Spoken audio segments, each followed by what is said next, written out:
Welcome back, everyone. We are two dudes talking 80s. I'm John. That's my partner in crime, Lewis. Hello. Looking very intimidating. I can see why your significant other wants to use you as the muscle to go into San Francisco today to act all intimidating. I'm I am the intimidated, thug. kind of scaring me. Nice hood, by the way. Nice to see that you're in the hood. Bah, bah. Yeah, thank you.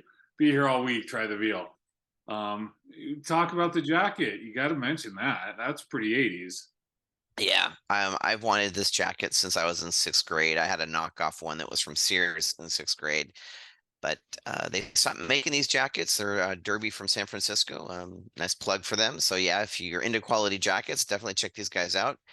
Uh, you got to have the paisley gold lining, and yeah, this is very, very close to what was popular back in the very early '80s.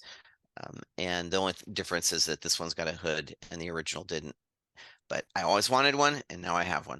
So when they release the other one without the hood later this year, are you gonna buy it again? I may. I like it. You know what's funny is I didn't even think about it. You bought me a green version without a hood, so I don't look quite as intimidating as you. But I was looking at the jacket and I realized, my God, my dad had a derby jacket because I recognized I didn't even think about it until I was wearing it, how similar it was, and he always used to wear a black one, so probably the original. That's a trip, man. Yeah, that's really cool. I was watching this recent ad for them, and they showed that Clint Eastwood had one, Muhammad Ali had one. They went through a bunch of people that own some of these, so it's pretty cool, pretty neat little piece of San Francisco history. Absolutely.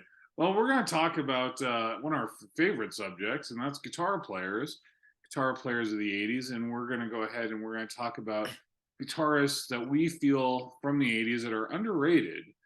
Maybe don't get the respect or love that they deserve. They're not iconic, like Eddie Van Halen, Randy Rhoads, even you're wearing your Dawkins shirt. George Lynch would be a great one.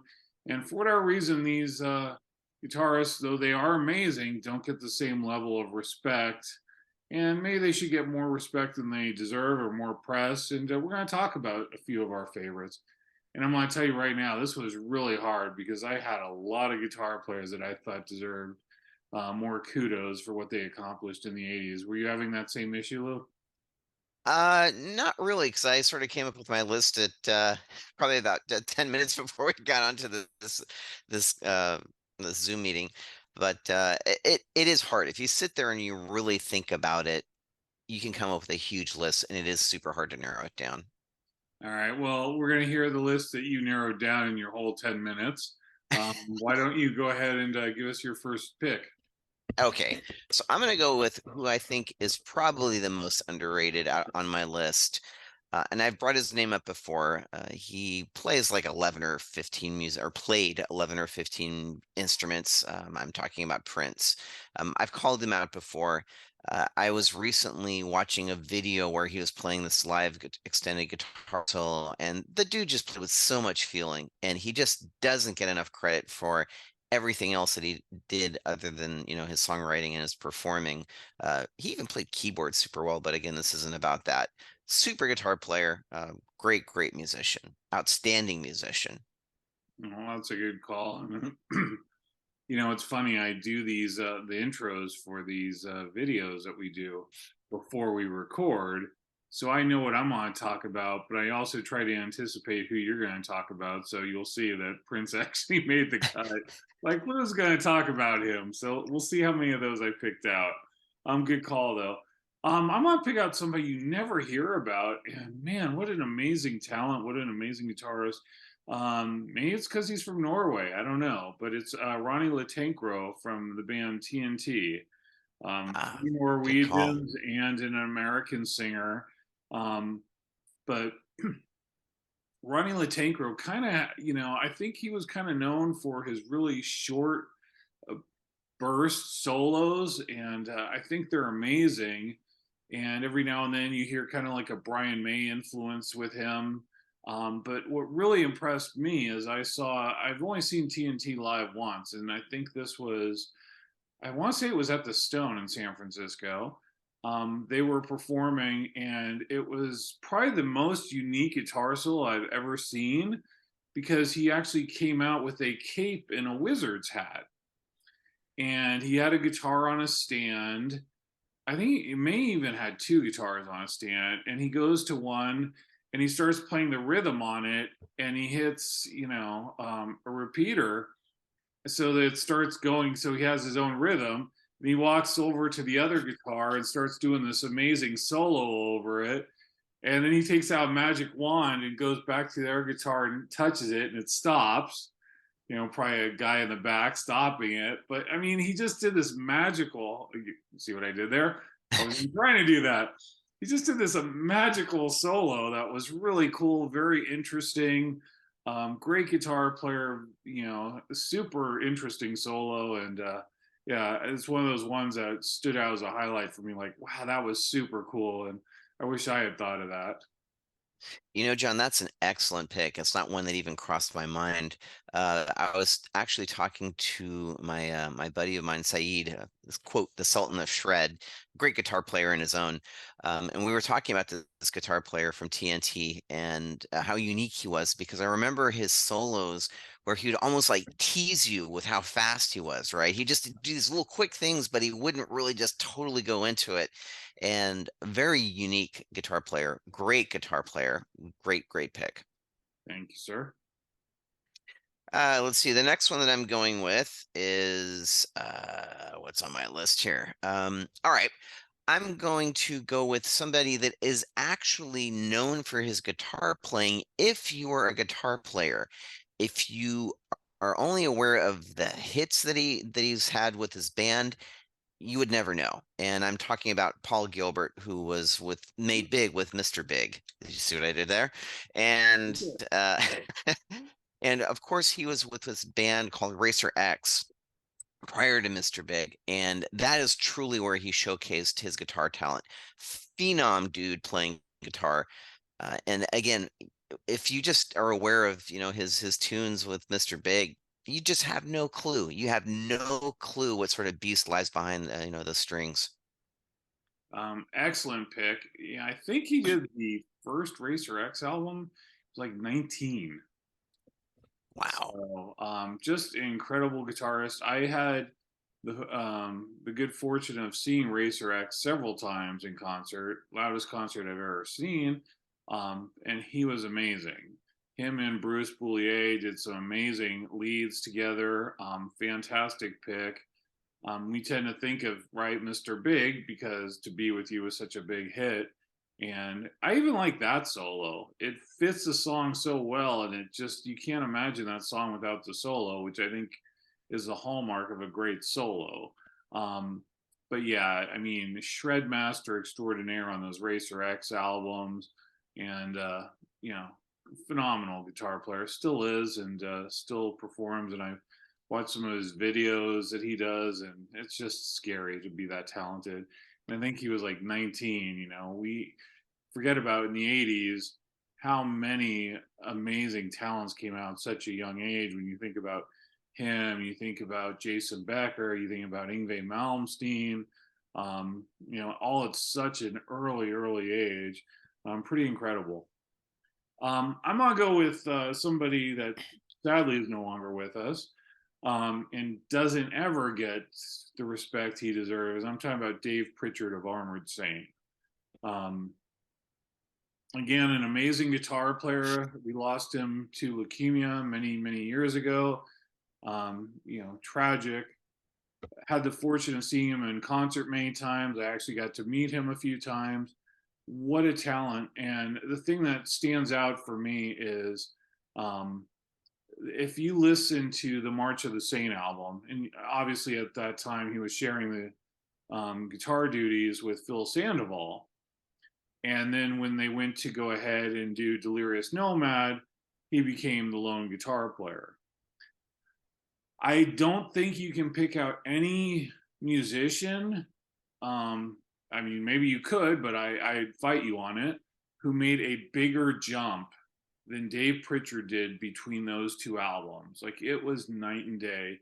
You listen to March of the Saint, and the stuff's good, but you can kind of hear that it's a young guy that still doesn't know the instrument, and you get to Delirious Nomad and what he does beyond that, and it's like, wow, this guy is so much better. And I know I mentioned this in another episode, and I asked him about it, what he attributed to, and it was very simple. He said just a lot of practice, a lot of playing. And it just goes back to, there is no substitute for hard work. There's no secret formula. And it definitely, his hard work paid off. And what a phenomenal talent that we lost way too soon. I'm not a huge Armored Saint fan. It's just a band that I've never really gotten into too much, so I can't comment too much on him. It definitely sounds like he was a good guitar player, and it's always incredible to see when you noticeably see a difference from one album to another, and as drastic as what you're describing. That's always neat to see. Actually, I can't really think of any album that I could pick out that somebody improved so much from one to the other. So that's cool. That's a really cool call out. Thank you. You bet. The next guy I'm going to go with, he's a really great guitar player. Sort of unique in the way that he plays with his thumb picking mostly and not so much of a guitar pick. The guitar solo that I'm most fond of his and is probably most well known for was in the 70s. Although he did have some string of hits in the 80s with his band, Dire Straits, and I'm going to call out Mark Knopfler. And the song that I'm referring to in the 70s, where it really showcases how awesome of a guitar player he is Sultans of Swing. Such a great, just melodic, heart-wrenching feeling solo. It's really good. It's again up there with the Pink Floyd solos where you can hear it in your head. You go back to it, you can just easily play it in your head. And I think that's awesome. That's definitely a key sign, a hallmark, as you would say, of somebody that's a really good guitar player. Also, not that familiar with his work. I know the hits, and I always think you say Dire Straits, and I always think Money for Nothing, and God, I hate that song. That's probably what puts me off on really examining their catalog. It's just I can't stand that song. But interesting. So he just played with this mostly with his thumb, huh? Yeah, he picks primarily with his thumb, which is not completely unheard of, but definitely a little more unusual. Yeah, interesting. All right, maybe I'll check it out, but I still can't stand that song. Um, Next person I'm going to is kind of similar, known more for their songwriting prowess, um, than they are for their actual guitar playing, and probably known way more for their more famous wife. And I'm talking about Neil Giraldo from Pat Benatar. Nice. Um, I don't, I don't think the guy gets the credit he deserves, and I love his soloing. Again, seeing him a million times. I think live he kind of overplays a little bit too much, but within the context of the band's albums, I I prefer his playing. Stuff like Shadows of the Night, Hell is for Children. Great technique. He has speed in there. He has melody. I just again we go back to you hear these songs and you hear these solos in your heads, and that's what I think he created. Every Pat Benatar song, when it gets to a solo, I know exactly how it's going to go in my head while he's playing it, because he's created something that just fits the song and added to the song, as opposed to a chance to exhibit speed or technique or anything. It fit the song like a glove, and just an amazing talent.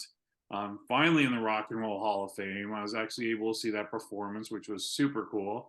If you see it on HBO, kind of sucks because they did cut out. I think they cut out All Fired Up. If I'm wrong, Oh, I watched it on HBO once, and I know they cut one song of their performance. I believe it was All Fired Up because it was a long night. But great to see him get his accolades and see Pat get her accolades in the Rock and Roll Hall of Fame. Just think he needs to get more accolades as a guitarist. And a little fun fact: he is the rhythm guitar player on Jesse's Girl. So there's that. very cool. Very neat little piece of trivia.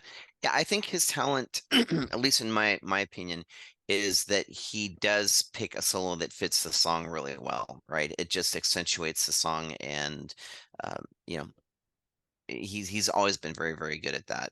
There are very few songs I can think of where I think, oh, that didn't quite work as well as it could have of his. So, good pick, very, very good pick, solid pick. Let's see. So for me, again, this guy is in a huge band, and I never really noticed his guitar playing until or until actually they had that sort of rebirth of the song Changes from Fleetwood Mac. And I'm talking about Lindsey Buckingham. And that solo that he does, it's sort of an acoustic solo.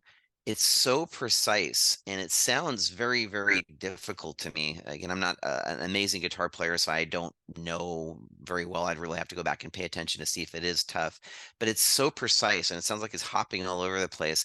That's when I really listen. Is like, man, this guy's actually a really, really good guitar player. It was a live performance that I saw him doing that with Stevie Nicks, and live performance on YouTube, and just no flaws, just absolutely on time, absolutely just precision, and I just really think he's a good guitar player. That's a very interesting call. Obviously, they had more of a career in the 70s, and that's where I first discovered him, with Rumors. But I, again, never really paid that much attention to his solos. I don't know if that's a good or a bad thing, but for whatever reason, his solos never stood out to me. Probably because I think they probably fit within the context of the song, and that's probably why I wasn't like, oh my god, that's so insane, like some of the people I've talked about. But like to check that out. Definitely haven't seen that performance, so you'll have to shoot it over to me, and I'll be looking for it. Excellent, I will. This next gentleman is another one that gets no press, and it's Criminal. And he is definitely more the shredder. Like, oh my God, look at that talent. He's amazing. And it's Josh Christian of the band Toxic. Toxic had two albums out in the 80s, thrash metal. The first one was good, called World Circus. The second one, which was a concept album called Think This, is an absolute masterpiece, in my opinion. And if you go check out, there's a song called Machine Dream, and he does a solo on this where it just seems like the dude goes, you know what? I'm gonna throw everything in that I've ever learned in this solo, and it's gonna be incredible, and it is. Um, I saw them a couple years back. They performed. I want to say it was in Long Beach, um, and they're still amazing. He's still an amazing guitarist. They were going to. I went because they were doing "Think This" in its entirety, and they cut "Machine Dream." Ah, And I was so pissed off about that. It's like, guys, you promised, this in its entirety. You owe me Machine Dream. I need to hear that live because I've seen them twice, both fairly recently, because they never came to California that I remember, especially not on the Think This tour. But yeah, so I definitely want to see it. I'm gonna see them actually in Greece of all places in May. nice. And yeah, so I'm gonna be the guy shouting out Machine Dream the entire time. I'm actually gonna start I think I'll start getting on their Facebook page and everything and say, hey, I'm gonna be there in Greece. You still owe me Machine Dream. I want to hear it. But incredible talent, super shredder, but it just wasn't mindless. Like there's a lot of cool things that he does, melody, it wasn't all just fast shredding. Just very versatile and an amazing talent. He's the type of talent that could be on the cover of Guitar Player back in the day. I don't know if it's still out, maybe it is. Guitar for the Practicing Musician. He should have gotten those kind of accolades. He should have been in magazine ads, things like that, just so we could all marvel at him. And he never achieved that level of success, and he should have. Just an amazing talent. Yeah, I remember us listening to Toxic in your car when, back in the 80s, and I remember enjoying them and always wanting to purchase their CD. Never got around to it. So I don't have a lot to say on this guitar player because I don't have a lot of exposure to him. But maybe it's time for me to go and try and find a copy of that or burn a copy off of a friend of mine that I know. No, go buy it because we gotta support guys like this and super super talent. And like I said, Think This in my world is an absolute masterpiece. There's not a bad song. And it was a very interesting concept album because the concept was about the media manipulation. And I thought the way they did it was so interesting. They took on evangelists, they took on, the irony of drugs, and being promoted as drugs are bad. There was a snippet before one of their songs, and I'm drawing a blank on the name of the song, but it's like, this is your brain. This is your brain on drugs. And you hear someone click the channel, how all the beer for half the price. And, it was kind of pointing out that stuff. Or, you could hear at one point, I think it was before Machine Dream, you hear somebody, like kind of like a Jane Fonda type workout, you know, workout tape, left, right.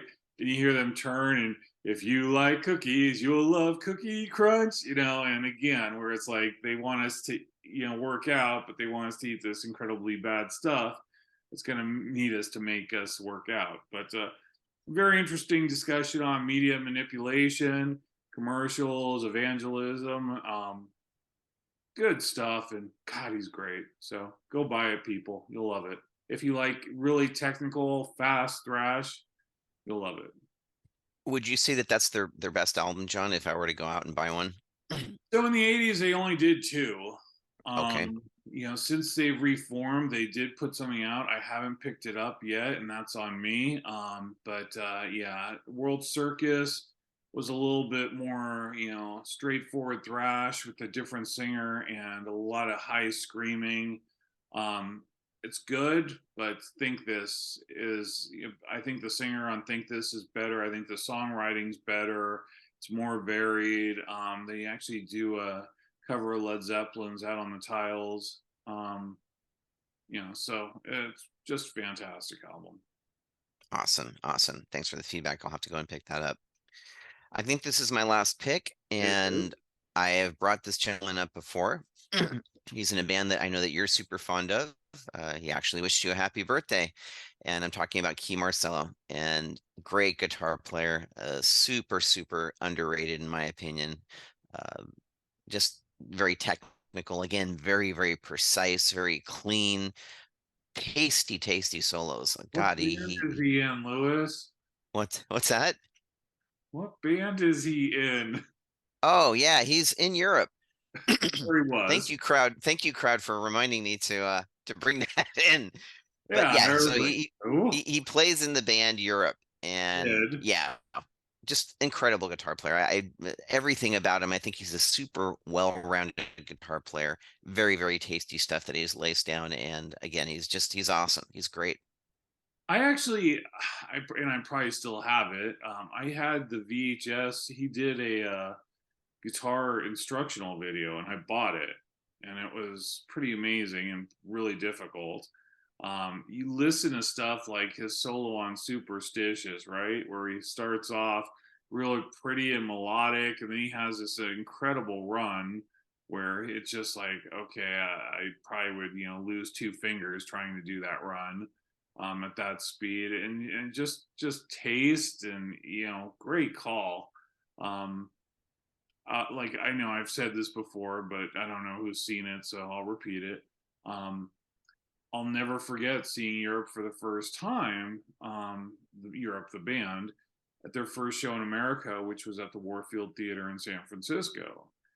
And at that time, Joey Tempest, had talked about John Norum leaving, and they said, "Oh, we just want a solid guitar player." And I'm like, "You had John Norum. A solid guitar player is not going to work. You have to have a talented, super talented guitar player."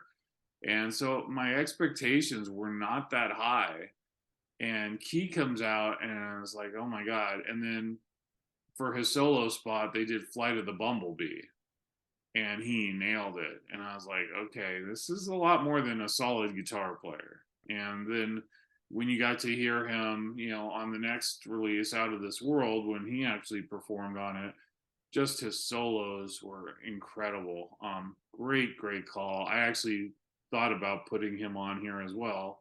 And I did include him in the intro, so I picked that one correctly. So great call out, amazing talent. And I don't can't think of many people that have that ability to have, that what we would call back in the day shredding, that ability to shred, but then stop it and turn around on a dime and be that melodic with it. And just the picking, his precision was just so precise, and it's just so fluid. He's an incredible talent. Yeah, 100% agree. All right, so this is my last pick, and man, like I said, I had a lot of people that I think deserve accolades. This one probably had the hardest road in terms of pressure, and I'm talking about Jakey Lee of Ozzy Osbourne. Ooh, nice call.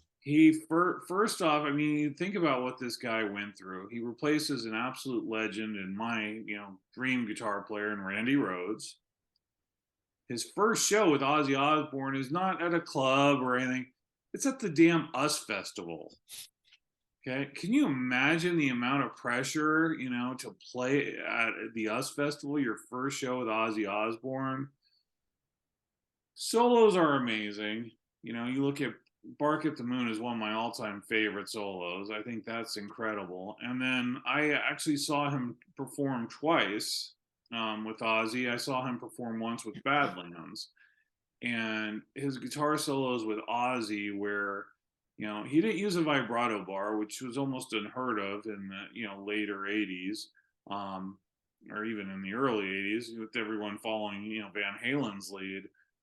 He didn't use one, and all the things that he did, and when he did the live solo, he would use his thumb as a capo across all the strings and do all this crazy stuff with these incredible stretches. Like, wow, it was mind blowing, and it sounded good. I mean, that's the most important thing, right? I've seen a lot of guitar players do stuff where it looks visually cool, and you're like, okay, that sounds awful, but people still go nuts for it, right? Because they don't know any better.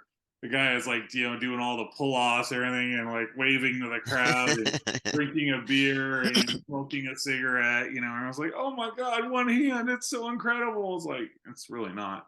Uh, but again, you're not performing for other musicians most of the time. You're performing for a crowd that has no idea what you're doing.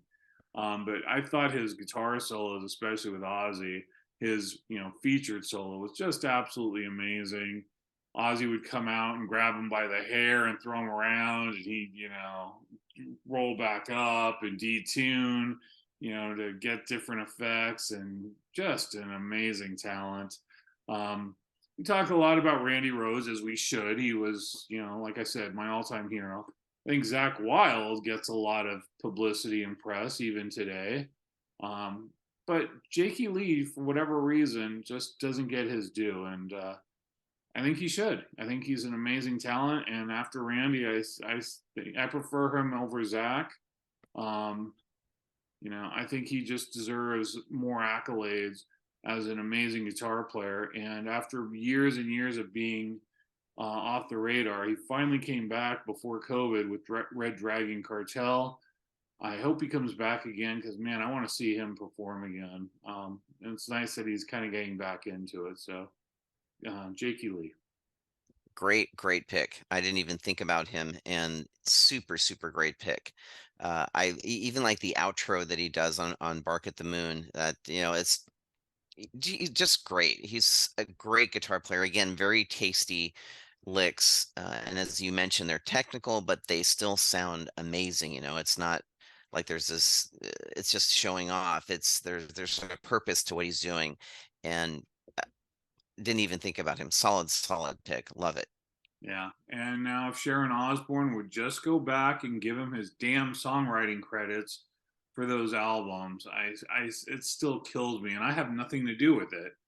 But he got completely screwed on the songwriting credits, and I think that's a shame. I heard an interview with him once with Eddie Trunk, and he was talking about I think it was Bark at the Moon, the main riff for Bark at the Moon, and he was talking about it and saying it used to be a Rat song.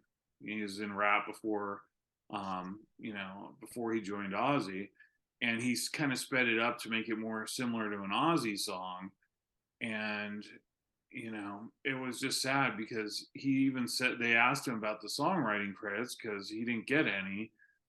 I guess Sharon Osbourne basically said, "Oh, here, you can sign this contract and give up all your rights to the publishing, or we'll replace you and you can stay in litigation for years and your career is going nowhere." And as a young artist, that this is your big break. I'm sure he reluctantly signed this away, but kind of a shitty way to do business. And he even said, he goes, "It's not even about the money." He goes, "I just want to get credit for the stuff that I actually created."